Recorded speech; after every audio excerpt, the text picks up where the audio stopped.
আপনাদের বাসার ঘরের পরিবেশটাকে আপনাকে ঠিক করতে হবে, কারণ আপনার বাসা বা পরিবার হচ্ছে সর্বশ্রেষ্ঠ শিক্ষা প্রতিষ্ঠান।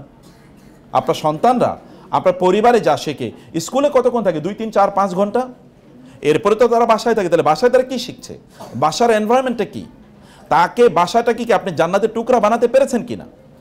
আপনাকে বাসা রাসূল সাল্লাল্লাহু আলাইহি ওয়াসাল্লাম কি বলেন নাই, মা বাইনা বাইতি ওয়া মিম্বারি রাউদাতুম মিন রিয়াদিল জান্নাহ? আচ্ছা একবার চিন্তা করে দেখেন তো, আয়েশা রাদিয়াল্লাহু তাআলা আনহার তার ঘরের সাইজটা কতটুকু ছিল, তার অ্যাপার্টমেন্টের সাইজটা কতটুকু ছিল, কেউ বলতে পারেন?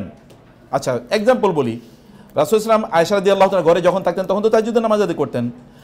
আয়েশা রাদিয়াল্লাহু তাআলা বলছেন, তিনি নিজে ন্যারেট করছেন, রাসূল সাল্লাল্লাহু আলাইহি ওয়াসাল্লাম যখন সেজদায় যেতেন তখন আমার পাটা আমি গুটি, তিনি একটু আমার পাইকে একটু খোঁচা দিতেন, একটু চিমটির মতো, তখন আমি পাটা গুটিয়ে নিতাম, তখন তিনি সেজদা দিতেন, কারণ সেজদার জায়গা নাই। বাসার অবস্থা দেখেন, আপনার তো ফার্নিচারের ঠাসা, ওনার বাসায় শুধুমাত্র একটা কি আছে, খাট আছে, এই খাটও তাহলে খেজুরের দিয়ে বানানো, সেই খাটে দুইজনও শোয়া ভালো করে যায় না, আবার একজন যদি শোয়ে তাহলে তার পা দেয়ালের সাথে লেগে যায়, আলাদা স্পেস নেই ওখানে দাঁড়িয়ে নামাজ আদায় করার জন্য। এই কারণে তিনি যখন সেজদা দেবেন তখন আমি পাটা একটু টেনে নিয়ে যেতাম, যখন সেজদা শেষ করতেন তখন আমি আবার পাটাকে বিছিয়ে দিতাম, এতটুকু জায়গা। আর আপনি বলতে পারেন কত হাজারবার এখানে জিবরিল এসেছে আলাইহিস সালাম, এবং এটা বলছেন আল্লাহ তাআলা, আল্লাহ রাসূল বলছেন এটা জান্নাতের টুকরা, মা বাইনা বাইতি ওয়া মিম্বারি রাউদাতুম মিন রিয়াদিল জান্নাহ, আমার ঘর এবং আমার মিম্বরের এই মধ্যবর্তী অংশটুকু জান্নাতের টুকরা। এটা আপনি কি বলতে পারেন যে আপনার ঘরটাকে আপনি জান্নাতের টুকরা বানাইছেন? আপনার ঘরটা জান্নাতের টুকরা না হলে কিভাবে এখানে আপনার সন্তানগুলো জান্নাতি সন্তান হবে, কিভাবে এই সন্তানগুলো দ্বীনী সন্তান হবে, কিভাবে এরা মানুষের জন্য কন্ট্রিবিউট করবে? এদের কাজ কি? কেবল খাওয়া দাওয়া ফুর্তি করা? এই জন্যই কি ওরা পৃথিবীতে এসছে? আল্লাহ কি এই জন্য তাদেরকে সৃষ্টি করেছেন? What is the purpose of the creation? কেন আল্লাহ তাআলা মানুষকে পাঠিয়েছেন? ওমা খালাকতুল জিন্না ওয়াল ইনসা ইল্লা লিয়াবুদুন। আল্লাহর ইবাদত কি আপনার বাসায় কালচার হয় কিনা? আল্লাহ কি আপনার বাসায় প্রায়োরিটি কিনা? আপনার সকল আলোচনা, আপনি যখন সন্তানদের সাথে আলোচনা করেন, আলোচনার টপিক কি থাকে বলেন? আলোচনার টপিক কি? ইয়া ইয়াহিয়া খুযিল কিতাবা বিকুওয়া ওয়া আতাইনাহুল হুকমা সাবিয়্যা। ছোটবেলায় তার মধ্যে সব হুকমা মানে প্রজ্ঞা আল্লাহ তাআলা দিয়েছেন। আল্লাহ দেখেন সকল নবী রাসূলদেরকে জ্ঞান দেওয়ার আগে, এই যে আপনারা যে এডুকেশনের কথা বলেন, সকল এডুকেশনের আগে আল্লাহ সুবহানাহু ওয়া তাআলা বলেছেন হুকমা ওয়া ইলমা ফাফাহামনাহা সুলাইমানা ওয়া কুল্লান আতাইনাহু হুকমা ওয়া ইলমা। আল্লাহ এই যে একাডেমিক নলেজ, এর আগে আল্লাহ তাআলা হুকমা দিয়েছেন, প্রজ্ঞা দিয়েছেন। প্রজ্ঞা ঘর থেকে আসে। একাডেমিক নলেজ এটা আসবে স্কুল, কলেজ, ইউনিভার্সিটি, মাদ্রাসা থেকে, কিন্তু হুকমা আসবে ঘর থেকে। আপনি হুকমা প্রদান করেন আপনার সন্তানকে। আল্লাহ তাআলা তার রাসূলকে পাঠিয়েছেন হুকমা, হিকমা, এটা মানুষকে শেখানোর জন্য। এই প্রজ্ঞাটা ডেভেলপ করার জন্য আপনাকে একটা ফ্যামিলি, একটা পজিটিভ একটা এনভায়রনমেন্ট ফ্যামিলিতে তৈরি করতে হবে। সেটা হচ্ছে স্বামী স্ত্রীর মধ্যকার ভালো সম্পর্ক। যখন আপনি কথা বলেন তখন খুবই রেসপেক্টফুলি কথা বলেন, যেন আপনার সন্তানরা অন্যদের সাথে রেসপেক্টফুলি কথা বলা শেখে, সম্মানজনকভাবে যেন কথা, মানুষকে যেন সম্মান করে, তুচ্ছ তাচ্ছিল্য মানুষকে না করে। আপনার বাসায় আপনি রাজনৈতিক আলোচনা বন্ধ করে দেন।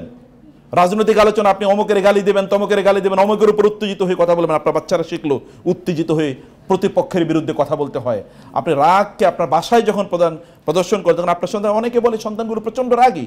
হ্যাঁ আমরা বলি, উস্তাদও বলেন, আমরা বলি যেখানে কি আছে, জিনের প্রবলেম আছে, কারণ সন্তানদেরকে জিন প্রচণ্ড আঘাত করে। এগুলো all of this are right, true, কিন্তু সেখানে কি আপনার কোনো দায় নাই? আপনার দায়িত্ব নেই। আপনি কেমন আচরণ করছেন ওদের সাথে, ওদের সামনে, অথবা আপনার আত্মীয় স্বজনের সাথে কেমন আচরণ করছেন, এগুলো কিন্তু খুবই গুরুত্বপূর্ণ। প্রিয় বোনেরা, ভাইয়েরা, ঘরটাকে নামাজের জায়গা বানান। ঘরে ব্যাপক পরিমাণ কোরআন তেলাওয়াত করুন। আপনি কতটুকু কোরআন তেলাওয়াত করছেন? আপনার সন্তানকে হাফেজ বানাতে চান, আপনার নিজের কোরআনের প্রতি কমিটমেন্ট নাই, কোরআন পড়েন না আপনি।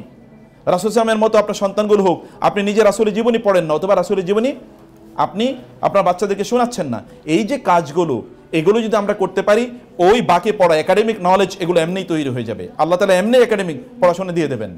আল্লাহ সুবহানাহু ওয়া তাআলার পথে যদি কেউ চলে, আল্লাহ তাআলা তার জন্য যতটুকু নলেজ অর্জন করা দরকার, জ্ঞান অর্জন করা দরকার, ততটুকু আল্লাহ এমনি দিয়ে দেবেন ইনশাআল্লাহ। অথবা আল্লাহর উপর নির্ভর করুন, আল্লাহকে প্রায়োরিটি দিন, সন্তানদেরকে আল্লাহর সাথে পরিচয় করিয়ে দিন, আল্লাহর রাসূলের সাথে পরিচয় করিয়ে দিন, দিনদারি ওদের মধ্যে ডেভেলপ করে দিন।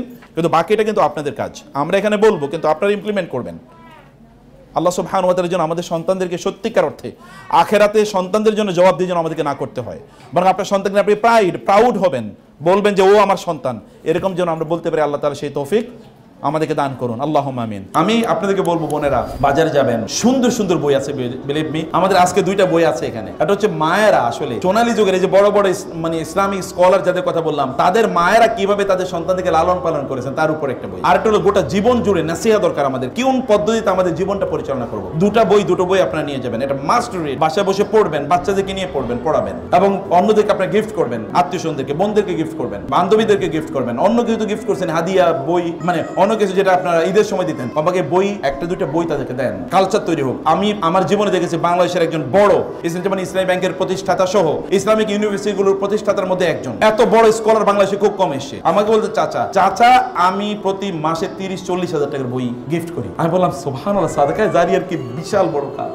বান্ধবীদেরকে বই গিফট করেন, তাদেরকে বলেন কিভাবে তারা ভালো মানুষ হবে, আর তারা ভালো মানুষ কিভাবে বানাবে, এটা তাদের মধ্যে তৈরি করা, ওদের মধ্যে সেলফ এস্টিম তৈরি করা, বাচ্চাদের মধ্যে সেলফ এস্টিম।